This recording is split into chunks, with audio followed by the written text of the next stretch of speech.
عارفين الخنفسة بتعمل ايه في عالمنا؟ الحشرة دي، ايوه، اللي احيانا شكلها مش حلو، رغم ان فعلا شكلها ساعات مش محبوب، بس اكيد ربنا ما خلقهاش كده، اكيد ليها دور. يلا بينا نعرف دورها.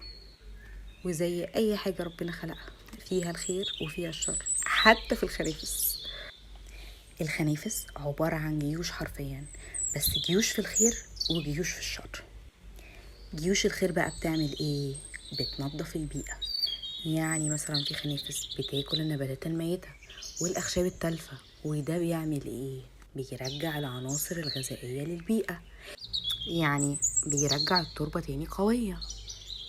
وأنواع تانية بتتغذى على فضلات الحيوانات، وده بقى بيعمل ايه؟ بيقلل الروائح والأمراض وبتنظف الأرض الزراعية. انتوا عارفين ان الدعسوقة هي كمان من الخنافس؟ بتاكل الحشرات المضرة اللي بتاكل النباتات والأكل بتاعنا.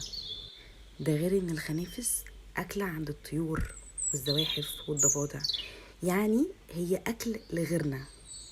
أما بقى الجيوش المضرة اللي أنا قلتلكوا عليها دي بتعمل إيه؟ دي بتبوظ الأكل بتاعنا، وهو ده بقى أكتر نوع بتاكله الضفادع والسلاحف.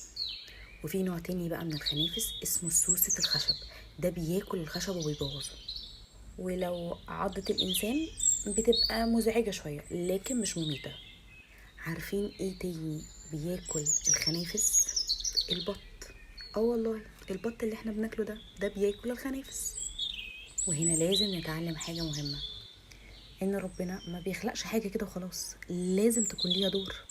وده كان دور الخنفسة الصغيرة. يا ترى بقى انت عرفت دورك ولا لسه بتدور عليه؟